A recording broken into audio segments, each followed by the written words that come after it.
Support Iya. Aceh, support Aceh. Iya dong. Support Aceh. Iya. Nah, terus komunitas lu nih, Fit.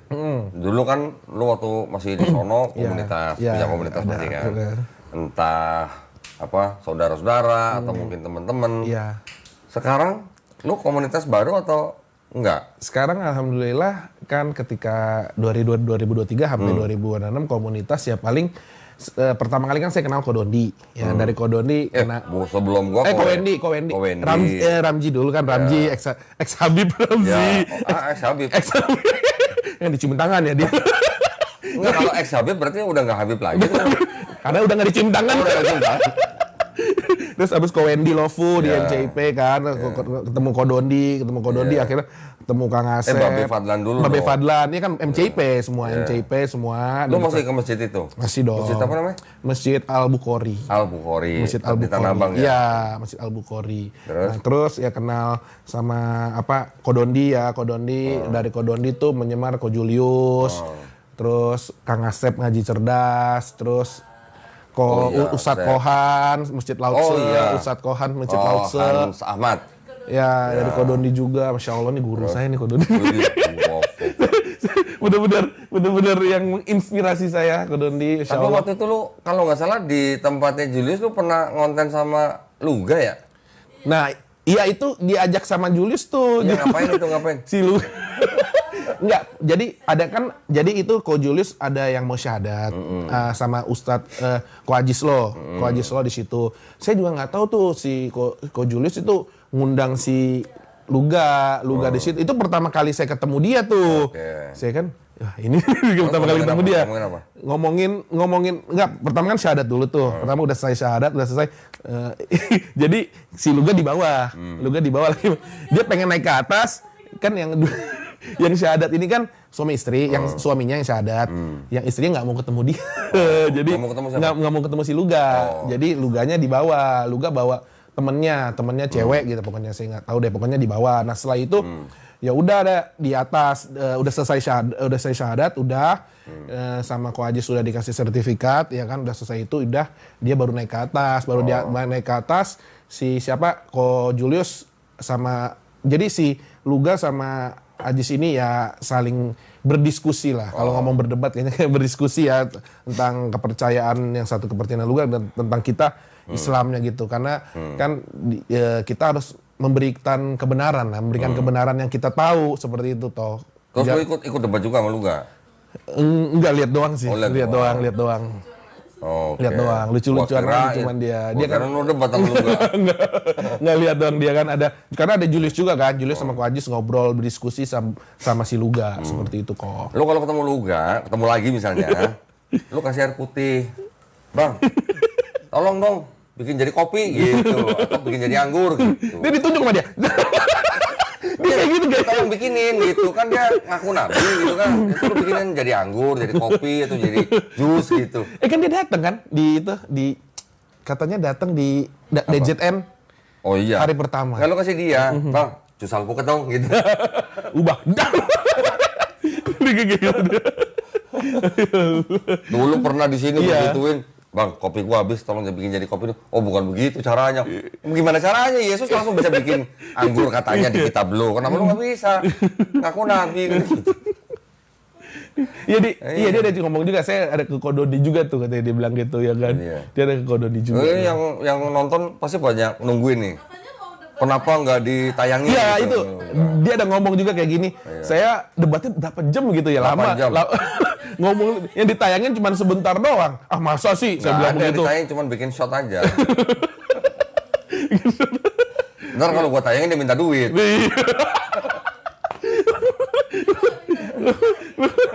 Itu debat lagi dia. Part Iya. 2, part 3 aja ada. Ntar kalau nanti. gua tayangin minta duit. Kan udah dibayar padahal waktu itu sama Bu siapa tuh? Oh iya ada ibu Yang bawa tuh Bu siapa yang ibu ada. bekas saksi Yehova tuh? Oh gua lupa namanya sih, Bu siapa ya? Lupa. Oke, terus berarti komunitas lu sekarang udah berubah. Udah berubah. Alhamdulillah ada Veritan juga. Oh, ada Ya, Veritan. Veritan ya kan. Ko Ajis, terus alhamdulillah ya bertambah lagi lah. Alhamdulillah saudara Siman saya bertambah lagi. Jadi digantikan kok. Masih butuh karyawan nggak? Siapa? Enggak, buat lu masih butuh karyawan nggak? Saat Gua ada satu kemarin mualaf, sahadat di sini, sebatang kara. Oh itu tuh yang cowok itu ya? Saya mau minta nomor kodon iya. Manado.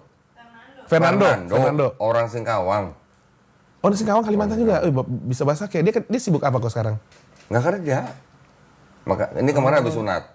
Oh kemarin habis sunat. Gue bilang lu kalau udah sembuh sunat kasih tahu gua gitu. Dia belum kasih tahu gua berarti belum sembuh nih. Alhamdulillah. Iya dia sebatang kara. Enggak, nanti kalau dia udah ngubungin gua udah sembuh, nanti pulang dari sini gua kasih nomornya. Boleh. Lu ngobrol aja. Iya, ngobrol aja. Ya. Nggak apa-apa, saya senang. Saya juga kemarin tuh, saya kan sempet nonton videonya kok sama Ko Dondi. Saya pengen minta nomornya nih sama Ko Dondi nih. Kenapa lu nggak ngomong? Cuman kan nanti pas ketemu saya bilang nih, saya kan lihat podcastnya juga ya sebatang kara. Ya dia dibawa sama ibu siapa? Yang bawa namanya Ibu Yeni. Tetangganya di apartemen. Dan Ibu Yeni ini Katolik. Kok bisa sih kok? Ya, itu ternyata, aku juga bingung. Tapi ini mohon maaf ya, kemarin ceritanya setelah Fernando sahadat, udah selesai, videonya udah ditutup, udah selesai. Ada pembicaraan sama Bu Yeni, ngobrol. Akhirnya gue buka Bible juga depan Bu Yeni. Cuman sayang nggak direkam. Oh. Dia nggak mau direkam. Mudah-mudahan datang lagi nanti. Mudah-mudahan datang lagi ya. Kita doain aja kok yang terbaik. Pemirsa, tolong doain ya, Bu Yeni itu orang baik. Iya. Ya, orang baik. Bayangin, seorang ibu Katolik ngelihat anak sebatang kara, disuruh ibadah, ternyata orang Konghucu dibawa ke sini sahadat. Alhamdulillah, masya Allah. Kita nggak ada yang tahu ya. Doain Bu Yeni lah. Kayak Bu Yeni, itu berarti kalau di dalam hukum Islam itu dia udah dapat pahala. Betul. Dibalasnya cuman sayangnya kalau dia belum sahadat, dibalasnya cuma di dunia. Betul. Ya. Jadi nanti doain aja Bu Yeni ya namanya. Bu Yeni dia pengacara loh. Pengacara loh. Doain Ibu Yeni ya teman-teman ya supaya bisa diberikan hidayah ya. Karena hidayah milik Allah, biar nanti Bu Yeni bisa menjemputnya, bisa kembali lagi ketemu di sini. Benar. Nah, kemarin waktu terakhir diskusi sama Bu Yeni itu udah gue bukain beberapa kitab. Terus dia cuma bilangnya gini, sama dia catat, nanti gue tanya sama pastor gue, kata gitu. Pertama gitu ya. Ngobrol-ngobrol. Akhirnya gue tanya 4 pertanyaan. 4 kali gue tanya. 4-4-nya bengong. Apa tuh kok? Ya nantilah. Kan ada Bu Yeni, ada Nando, terus ada orang Bekasi 2 tuh. Ada Pak siapa namanya lupa gue sama istrinya. Yang bapak itu ketika ngelihat Bu Yeni nggak bisa jawab pertanyaan pertama, nggak bisa jawab pertanyaan kedua, ketika pertanyaan ketiga nggak bisa jawab juga, bapaknya yang dari Bekasi itu kayak ngasih timer, tek tok. Jadi si Bu Yeni jadi gini. Jadi bingung. Jadi yang Katolik Bu Yeni doang. Yang 2 itu Muslim. Malah yang suaminya tuh DKM, pengurus masjid di perusahaannya. Yang mana di rumah sakit, yang mana si Bu Yeni ini nyeplay tenaga kerja ke rumah sakit itu. Gitu. Ya, pemirsa doain aja ya, mudah-mudahan yang terbaik. Mudah-mudahan Bu Yeni mau menjemput hidayah. Amin. Gitu amin. Ya, sayang banget orang sebaik itu. Baik. Nggak disangka ya bisa bawa tiba-tiba Fernando malah sini. Ketika Nando selesai bersahadat, kan gue peluk. Habis gue peluk kan dia cium tangannya Bu Yeni. Bu Yeni sambil bilang, anggap saya mama kamu, kata gitu. Karena sebatang kara si Nando itu. Sebatang kara. Tinggal di mana kok dia? Di Pulau Gebang. Oh, Pulau Gebang. Boleh nanti saya minta kontaknya sama Ko Dondi. Boleh. Di apartemen apa? Sentra Timur kalau nggak salah. Apartemen Sentra Timur. Boleh. Ya, nanti lah. Kehubungan. Nah, habis adat itu, besoknya ada beberapa orang langsung nitip buat Nando. Nando ya. Akhirnya terkumpul, gue kirim ke Nando. Si Tiao. Lumayan. Tahu nggak si Tiao? Si Tiao tahu nggak si Tiao? Tanya David. 4 jeti. Ya, lumayan kan? Lumayan alhamdulillah ya. Kita kan nggak ada yang tahu rezeki. Dia 2 bulan nggak digaji soalnya. Hah? 2 bulan nggak digaji. Kerja apa sebelumnya? Dia dari Singkawang itu ditawarin temennya kerja di kafe di apartemen itu. 2 bulan nggak digaji? Iya. Oh itu zolim jatuhnya lu kok jadinya ya, kan. Yang kafe malah nggak datang. Gitu ya. Ya namanya kalau udah istilahnya udah jadi saudara seiman, Iya. ada aja pasti yang bantu. Iya, betul. Jadi ya kalau dia sudah kembali ke muslim ya kadang-kadang doa yang terzolimi itu ya tetap Karena kalau dikabul. udah saudara seiman itu istilahnya buat ngebantu tuh udah nggak apa ya. Ini buktinya hari ini tadi pagi gua nganterin Wilda, tahu kan Wilda? Wilda tahu Nah, nganterin Wilda ke airport tadi pagi. Ya, kumpul sama tim yang mau umroh. Tadi belum lama dia WA gua, "Assalamualaikum, kok sudah sampai ya?" gitu. Masya Allah. Alhamdulillah. 12 hari lagi. Oh, Umrohnya. Waduh, 12 hari. bentar lagi giliran saya. Puas itu 12 hari. 12 hari. Lu kapan? Ya gimana Allah aja lah. Kalau saya sih berserah diri aja. Ya kan kalau kita minta-minta ya mungkin lagi waiting list lah sekarang dari Allah dari waiting list. Tunggu aja nanti. Tunggu aja. Panggilan dari Allah. Betul. Pasti kalau Allah udah izinin pasti berangkat. Amin. Ya. Oke, berarti lu komunitas udah ganti, sekarang lu udah artinya lu udah masuk ke dalam komunitas baru. Ya. Nah, itu harus dijaga. Betul. Jangan sampai istilahnya ada godaan-godaan lagi. Iya. Ya. Terus tadi kan sebelumnya udah jualan, sekarang udah bakso, udah ya alhamdulillah jalan lah ya. Alhamdulillah lah, alhamdulillah. Setelah itu ada mungkin pengalaman apa yang lu bisa cerita nggak, Fit? Bisa sih pengalaman yang ketika masuk Islam ya. Yang ada yang pas naik yang turun. Belum pernah diceritain di sini. Yang belum pernah diceritain di sini ya. Naik turun mah ada lah. Maksudnya dalam naik turun itu cobaan-cobaan pasti ada. Cobaan-cobaan pasti ada. Ibaratnya kalau kita diuji sama Allah ya saya sih nikmati, jalani dan syukuri aja ya. Karena kita masih di dunia pasti diuji lah sama Allah gitu. Iman kita, ketakwaan kita. Jadi ya kalau contohnya ujiannya ya kalau misalkan dagangan lagi belum rame ya udah nikmatin aja kan berarti ada rezeki lain. Entah rezeki saya uang kan Kodoni bilang uang tuh bukan rezeki yang paling utama gitu kan. Jadi mungkin uang itu lagi nggak ada ya mungkin saya alhamdulillah rezekinya masih kesehatan. Betul. Ya rezekinya masih bisa kumpul sama keluarga, rezekinya bisa ketemu anak, rezekinya bisa ya masih alhamdulillah aja seperti itu. Jadi kalau kita mengucap syukur ya pasti Allah juga tahu gitu kan. Allah tahu ya mungkin nanti ya kan jika nggak hari ini mungkin besok ya jika nggak besok mungkin bulan depan. Kalau nggak besok mungkin bulan depan. Iya nggak bulan depan tahun depan. Ya pokoknya nunggu aja, yakin sama Allah. Lu udah kayak Ustadz bener. Enggak lah. Nih, pertama bersyukur, lu lebih bagus. Kedua, bersedekah, Fit. Iya, bersedekah. Bersedekah lu jangan sampai lupa. Iya, bersedekah. Orang yang bersedekah, memberi infak di waktu yang lapang, di waktu yang sempit, itu orang yang balasannya udah luar biasa. Betul. Ya, jadi bersyukur, bersedekah, bersilaturahmi. Kalau lu silaturahmi, pasti nanti ada Fit, pesan bakso kapan? Gitu. Iya betul. Kayak rumah desa kemarin ya kayak betul. Rezeki yang tidak disangka-sangka. Silaturahmi itu membuka pintu rezeki. Betul. Ya. Yang keempat, jangan lupa sama anak yatim. Anak yatim. Usahain nih yang anak yatim. Anak yatim. Karena anak yatim ini, wah itu udah kayak semacam kalau di mesin mobil tuh turbo gitu lah istilahnya. Doa-doa para anak yatim ya. Karena juga bukan minta doanya, lu santunin. Santunin juga iya bisa minta. Santunin dulu. Santunin minta doa aja belum santunin. Iya kok kalau misalkan kayak gitu kan kalau kayak bersedekah gitu kan kadang-kadang suka ke rumah yatim rumah yatim seperti itu. Kalau sedekah subuh kadang-kadang kan mungkin ada kan teman-teman juga ada yang kayak misalnya mau berpartisipasi gitu ya. Kadang-kadang saya yang langsung kerjain alhamdulillah kan saya yang jualan juga. Mereka jadi mediator pahala buat mereka juga ya kan. Jadi lu kalau mau terima gitu. banyak istilahnya banyak diganti sama Allah, lu banyak sodako. Terutama kepada anak yatim. Itu gantinya nggak main-main. Coba aja rasain. Siap kok. Ya. Justru kalau lu bisa sodako pada waktu lu lagi bokeh. Iya. Wow, itu lagi. Betul. Jadi ketika lagi nggak ada pas-pasan ya, gitu, kasih semua nanti diganti lebih. Jangan kalau lu sedekahnya kalau lagi pas banyak duit. Kalau lagi banyak duit, mungkin lu nggak. Ada diganti lah, tapi nggak. Tapi bagaimana lu bisa bersodako ketika lu lagi berat? Betul. Itu lebih berarti. Gitu. Betul. Cobain ya. Iya nanti cobain ya. Bersyukur, bersodako. bersilaturahmi, anak yatim. Semampu lu dah. Ya. Kalau lu udah mampu lu jalanin, nah lu tinggal tunggu aja. Tunggu waktunya. Iya, waktu yang diberikan hadiah sama Allah. Setahun, 2 tahun, 3 tahun, pokoknya lu tunggu aja.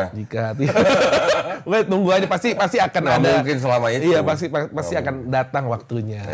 Diganti sama Allah Subhanahu wa taala. Amin. Amin. Ini ada hadis. Ini kita buat sharing aja ya, hadis. Ada sepasang suami istri pada zaman Nabi Musa alaihissalam. Suami istri ini miskin bener. Miskin. Terus suami istri ini ngadep ke Nabi Musa. Ya Nabi gitu istilahnya kan. Tolong dong doain kita supaya kita jadi orang kaya gitu. Boleh nggak? Ya, boleh lah. Wajar ya? Wajar. Didoain sama Nabi Musa alaihissalam. Tapi sama Nabi Musa dibilangnya ada syarat gitu dari Allah gitu. Kalau mau kaya ada syaratnya. Lu boleh dikasih kaya tapi cuma setahun. Kalau lu jadi suami itu mau nggak lu dikasih kaya cuma setahun? Kalau kepepet sih ya udah mau. Kalau kepepet. Ya kan kepepet ya kamu bilang miskin. Dikasih cuma setahun doang nih. Iya. Dikasih kaya cuma setahun. Mau nggak? Ya mau aja. Mau. Alhamdulillah. Ya suami istri itu seneng kan? Kaya. Kaya nih. Tapi pas ketika mereka kaya, mereka setiap bulan sedekah. Setiap saat lah. Setiap saat mereka sedekah. 3 bulan, 6 bulan, 9 bulan. Bentar lagi setahun. Iya. Bentar lagi habis nih. Ya kan? Iya. Pas setahun, tetap sedekah lagi. Udah setahun lebih, kok belum miskin-miskin? Gitu. Ya? Iya. Ini udah setahun lebih nih, udah setahun setengah, gitu kok nggak miskin-miskin. Ngadep lah ke Nabi Musa. Ngomong, ya Nabi, katanya kita kaya cuma setahun. Ini udah setahun lebih kok nggak miskin-miskin gitu. Nggak balik miskin gitu. Iya. Kata Nabi Musa apa? Karena lu sedekah terus. Bisa berubah tuh. Dilipat gandakan. Yang tadinya ketetapannya setahun, bisa berubah. Bisa diperpanjang terus. Karena apa? Karena ada sedekahnya. Kuncinya sedekah. Siap. Iya, betul. Diingat maksudnya. Betul kok. Kan Jumatan. Sedekah paling bagus hari Jumat. Ya. Terutama buat anak yatim. Iya.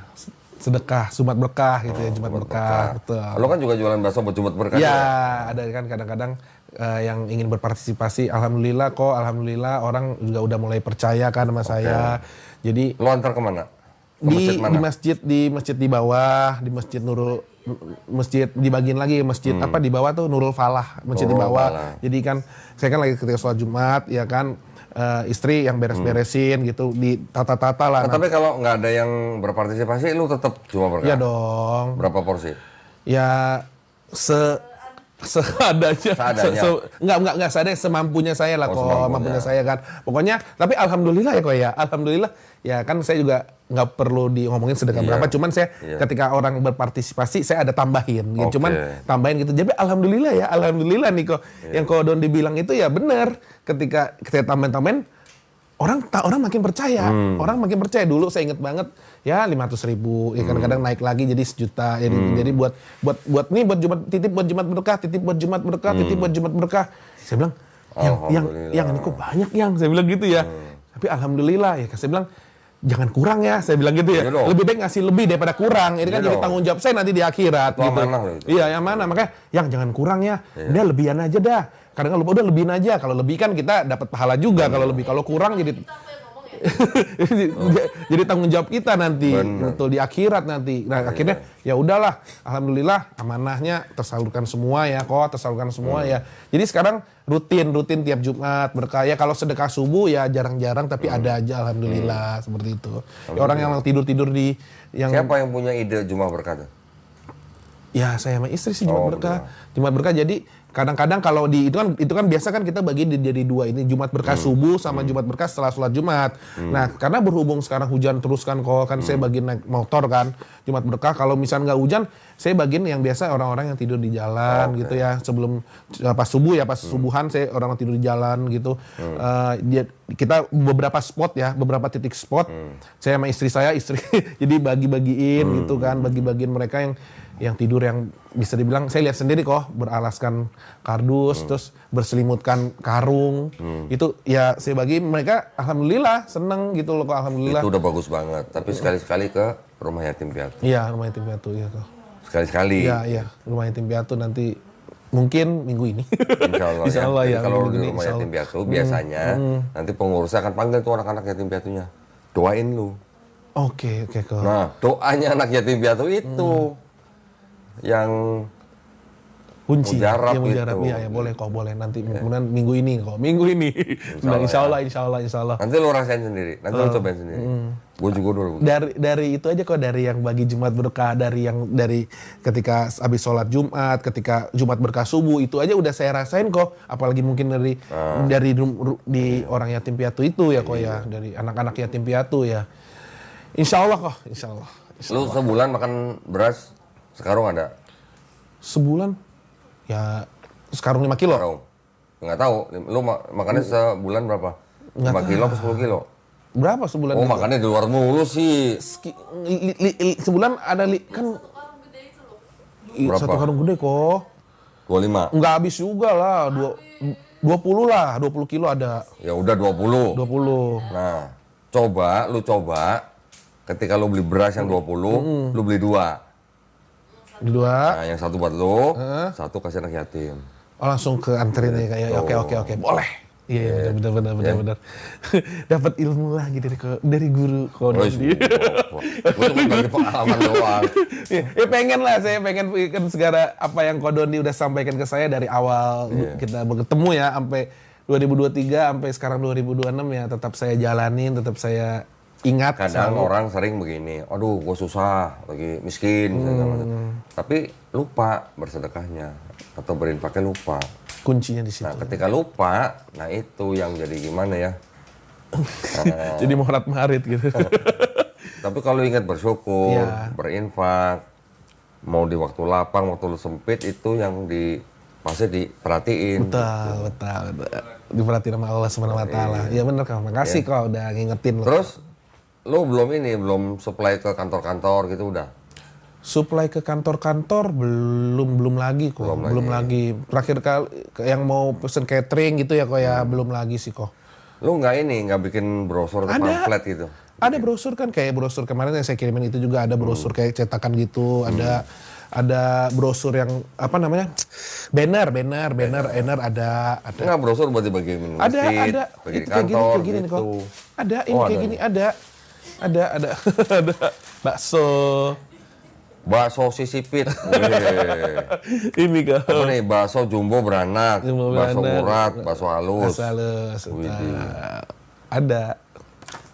Oh sama ya? Sama. Biar nanti kalau ketutup dia nggak bisa balik lagi. Biar kalau ketutup kan warnanya putih mulu ya. Iya kan dia mau taruh di mananya kelihatan. Ini motonya kalian duduk manis biar kami yang antar. Iya. Pakai ojek online. Yang mau pesan 0812 1203 1266. Boleh. Rata-rata sehari habis berapa kilo? Begini. Belum kilo-kiloan sih kok, kurang lebih kalau misalnya tontonan. Amin, doain aja teman-teman ya tontonan. Nah ya boleh dong. Boleh kan amin, saya aminin langsung ya kan tontonan. Iya. Tapi Kodoni kemarin cobain kan? Cobain gimana rasanya? Langsung nyampe sini langsung makan pas hujan-hujan aja. Ya kan saya udah tahu sesuai dengan orderan. Sesuai dengan hujan-hujan tuh ya, nyampe juga. Iya. Yang datang dipesenin sama si Suci kan itunya. Ya kan? Suci yang pesen. Nyebut lagi. Promo dong. Jangan apa-apa. Apa-apa. Ya udah, alhamdulillah ya. Alhamdulillah Kak. Ada pengalaman apa lo selama jualan ini yang bikin lo makin kuat imannya? Pengalaman jualan banyak ya makin kuat ya. Pokoknya saya selalu yakin aja kalau jualan itu pasti ada jalan ya karena berdagang kan insya Allah kan pasti 9 dari 10 pintu rezeki ya berdagang kok. Jadi ya selagi kita berusaha berikhtiar di jalan yang halal ya saya yakin sih semua akan baik-baik saja sih. Yakin Allah Subhanahu wa taala pasti akan membantu menolong, ya bisa bilang memperhatikan juga saya gitu loh kan. Pokoknya. Lalu bikin baksonya sekali bikin untuk sehari doang? Enggak dong. Berapa? Pokoknya langsung bikin nih dari bakso halus bikin. Kan kita taruh di frozen ya, tapi fresh ya masih baru gitu. Terus bakso urat, terus bakso beranak yang gede. Semuanya frozen. Ya frozen, tapi seminggu alhamdulillah lah pokoknya kan seminggu bikin lagi karena kan ada yang pesanan Jumat Berkah bisa pakai gitu. Jadi tetap muter gitu. Muter. Ya lah, mudah-mudahan jadi juragan bakso ya. Amin. Amin. Tahu lu bisa buka cabang di mana-mana ya, gitu ya. Pokoknya minta doanya aja teman-teman ya. Semuanya ya. Iyalah minta doanya, jangan minta duitnya. Minta doanya. Enggak, dari pembeli-pembeli gitu ada yang kena, oh ini David yang mualaf itu ya gitu. Wah, ada yang bilang ini yang sama Kodondi ya, ada yang datang juga, ada yang titip salam nih. Jadi ini saya lupa sebutin nama-namanya, banyak banget kok yang titip salam. Titip salam ya buat Kodondi ini udah tersalama. Iya, titip salam ya buat Kodondi dari ibu-ibu, dari bapak-bapak ya kan. Nih saya udah sampaikan nih. Jadi ini titip salam buat Kodondi ya. Iyalah, kita titip salam buat Kodondi, sehat selalu. Dibilang begitu ya kan. Pokoknya intinya kita semua masih butuh Kodondi. Masih butuh Kodondi ya untuk memperjuangkan ya kan Islam. Kita cuman ini lillah gitu ya. Iya. Kita doain yang terbaik buat Kodondi gitu. Ada lagi? Jangan gue yang nanya terus dong. Kalau lu yang cerita dong. Kalau misalkan pahitnya kok ya. Pahitnya kadang-kadang ya. Ya kemarin ada beberapa yang pahit ujian juga. Kita kan diuji ya kok ya. Diuji istri ini habis jatuh loh. Betul emang. Naik motor. Oh, terus? Ya istri jatuh naik motor gara-gara belanja. Enggak, ada lubang. Ada lubang. Emang udah lama ngincar lubangnya emang? Istri jatuh dari lubang, ya kan. Waduh, itu pas pulang dia telepon kan. Yang ini habis jatuh di mana? Saya bilang. Kan dia lagi belanja juga kok, Saya bilang, ya udah akhirnya dia luka-luka ya beli obat lah ya, obat beresinnya ujian-ujian ya kayak kemarin juga ujian ya pas lagi bikin konten jambret handphone. Di mana? Di Kemayoran. Handphonenya dijambret? Iya. Waduh. Jadi pas itu lagi mau bikin konten, mau bikin bakso. Iya, langsung itu jadi anak motor nih. Sep. Itu hilang tapi ya hilang. Lalu kontennya di pinggir jalan. Jadi kan ceritanya saya lagi ngedit begini, ngadep jalan dong, ini jalan. Nah, tiba-tiba ada motor cek gitu loh, cepet kok. Tapi ya udahlah, saya bilang, lah, pertama kan panik dong, ngejar udah nggak ketemu. Akhirnya ya udahlah, istri juga kan ada pesanan paginya ya, yang udah mau bikin bakso lagi. Kalau kita ya udahlah, mau gimana ya, bismillah aja lah kok ya. Jadi tetap kerjain. Jadi nggak jadi kebagilah pikirannya lah. Kok bisa tapi ya udahlah, mungkin ini ujian dari Allah. Mungkin saya tetap yakin sih kok. Allah gantikan itu semua. Allah gantikan itu semua yang terjadi sama saya. Lu jangan bilang buru-buru gantikan loh. Yang nggak nanti ya mungkin. Nggak, bisa jadi lu dicopet karena lu kurang sedekah. Bisa nggak begitu? Bisa juga. Bisa. Kurang sedekah juga bisa. Ya mungkin ujian juga yang lain. Kalau lu sedekah cukup, infak cukup ya. Bisa jadi ketika ada mara bahaya mau datang, lu dihindarin. Betul. Mungkin kalau gue cara mikirnya balik ya, gue balik begitu. Jangan-jangan kalau gue kena ujian begini, jangan-jangan karena gue kurang begini. Betul. Mikirnya gitu. Jangan nanti gue pasti diganti. Ntar dulu. Lu sedekahnya cukup gak gitu? Iya bener kok. Tapi mungkin itu juga jadi, kan kemarin kan ada apa bawa ke ini, ada si Ko Julius datang, Kores sama si Ustadz Kohans bikin laporan di polisi. Ke polisi? Iya polisi kan dia datang, dia bikin, kata Julius dia bikin laporan aja di polisi, tapi tahu tadi dicariin kan, handphone lu berapa duit harganya? Ini kan kadang ikhtiar dulu. Ini kan coba ke sono kan. Ya udah kalau emang ketemu ya alhamdulillah, kalau belum ketemu ya mungkin ya ada yang salah sama diri saya kali mungkin gitu aja. Ya Allah, jualan handphone lapor polisi. Julius tuh, Julius ya. Dia bilang gitu. Polisi nanya nggak handphonenya merek apa, tipe apa, harganya berapa gitu. Nanya bawa bobodusnya kok. Bobodusnya tapi ya udahlah akhirnya ya udahlah mungkin diganti. Nah, gue pernah begini nih, gue ada pengalaman nih. Gimana kok pengalaman kok? Lu handphone kan? Iya. Gue laptop. Ya, laptop. Harga laptopnya mungkin kira-kira 20 juta lebih lah. Tapi bukan masalah 20 juta ya kan? Datanya kan? Iya betul kok. Di Palembang nih, ini pengalaman nih. Di Palembang, pagi-pagi gue janjian sama orang di toko minimarket. Janjian sama orang. Ngapain sekolahin anak di sekolah Islam? Kan bisa les ngaji, ada yang seminggu sekali. Oke, izin speech ya kak. Oke, namaku Karen dan aku Cindo Muslim. Kebetulan aku dari SD, SMP, SMA, kuliah itu sekolah Islam semua. Dulu SD-nya SD negeri tapi dipindah sama papaku ke sekolah swasta. Mungkin sebagian orang agak aneh kenapa kok sekolah negeri pindahnya ke swasta, nggak kebalik. Dan itu mamaku sendiri yang nanya, kenapa kok harus sekolah Islam? Dan jawaban papaku waktu itu bikin kaget. Soalnya papaku tuh mu'alaf, jadi bukan Islam dari lahir dan mamaku tuh Islam dari lahir. Tapi dari segi keimanannya itu lebih kuat papaku yang mu'alaf. Papaku bilang kalau kita tuh nggak bisa ngajarin anak kita full agama karena aku sendiri masih kurang. Tapi seenggaknya kita bisa nyontohin aja di rumah. Kalau dari teori itu bisa dari sekolah gitu. Tapi jangan cuma di sekolahin tok, di rumah juga tetap harus ada teladan yang baik ya.